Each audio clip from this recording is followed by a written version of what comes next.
Let's bring in former U.S. Ambassador to the UN and former Deputy Secretary of State John Negroponte, who is also the former Director of National Intelligence. And because of your long experience with dealing with intel, before we talk about the trip in general, sir, I just want to talk about intel itself. How do you keep the leaks from happening? How do you stop the leaks?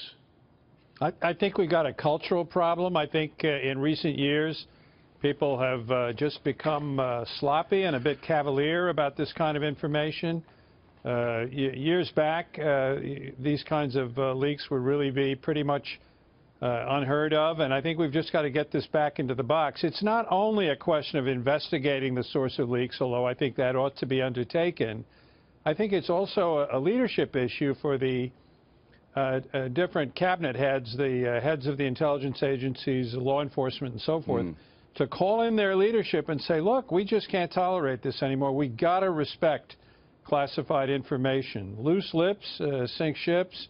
The safety of our country and of our people. Absolutely. And of our relationships with other countries. Well, and it's clearly hurting our relationship with the intel services overseas, particularly in England. But what do you do when there's somebody in intel who's handling classified information that wants to do harm to the administration that he's working for? Well, I mean, you got to get to the root of it, obviously, and investigate it. But at the same time, I think you got to make the point to these people that it's not their job to ingratiate themselves to their favorite correspondents. Yeah. Their job is to defend the United States of America. Absolutely. And to keep their mouths shut. Yeah, it's very simple. All right, let's talk about the president's trip, and particularly what just happened with NATO, because the president was trying to steer them to a sharper course against terrorism. Do you think he succeeded?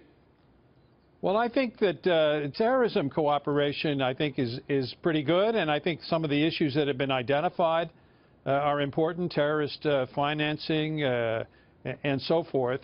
And I think there was some progress made in that score on the stop in Saudi Arabia as well. So I think the problems that we have with Europe are in other areas, such as the question of their contributions to NATO, the 2% spending ceiling or limit, and then also the question of climate change, which is a big issue. Right. I think probably the widest area of disagreement, frankly. Now, you mentioned the Arab deal, trying to really force the Arab community to work harder to, in the president's words, to drive out the terrorists. He repeated that phrase several times, drive them out, drive them out. A lot of people likened it to Ronald Reagan talking about tear down this wall. Do you think it is a pivotal moment when finally we'll be able to convince some of these Arab states who've been looking askance at terrorism within their borders to really drive them out?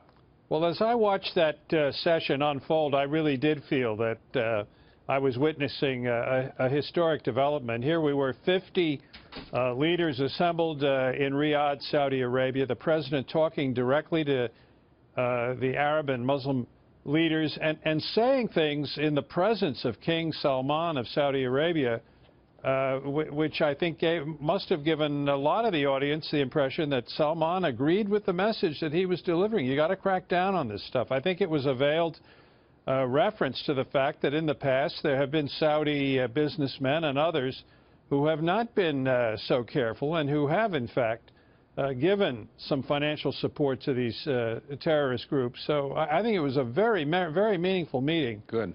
A historic moment.